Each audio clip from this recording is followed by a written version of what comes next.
2 minutes pour comprendre aujourd'hui la maladie de Lyme. Alors je suis avec le professeur François Bricaire, vous êtes professeur de pathologie infectieuse à la Sorbonne Université. La maladie de Lyme, qu'est-ce que c'est? La maladie de Lyme est une maladie infectieuse qui est due à une bactérie et c'est une maladie qui est actuellement très à la mode parce qu'elle est peut-être écologique et qu'elle s'attrape à partir de morsures de tiques qu'on peut attraper, contracter dans des forêts. À la mode, vous voulez dire qu'on en parle beaucoup, en fait. On en parle beaucoup et on en parle beaucoup Parce que trop. c'est pas à la mode de l'attraper, on en parle beaucoup. On en parle trop. Alors, c'est quoi les symptômes?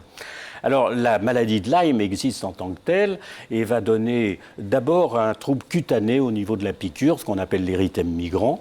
Et puis ensuite, éventuellement, si on n'a pas traité à ce moment-là, vont pouvoir apparaître des signes soit neurologiques, des paralysies faciales par exemple, ou bien des manifestations articulaires comme surtout une arthrite, un gonflement au niveau du genou.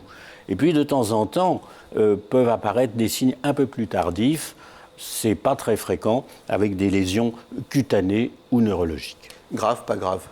Normalement, c'est pas très grave, mais néanmoins, il est important d'en faire le diagnostic pour justement ne pas avoir tous ces ennuis, donner le traitement et le bon traitement au bon moment aboutit à la guérison. On parle de Lyme chronique. Alors, oui. Qu'est-ce que c'est? Ça existe? Alors, le Lyme chronique, c'est justement ce qui fait la mode de cette maladie, est une entité que certains voudraient bien voir reconnue et qui, en fait, à mon avis, et beaucoup d'infectiologues sont d'accord là-dessus, n'existe pas.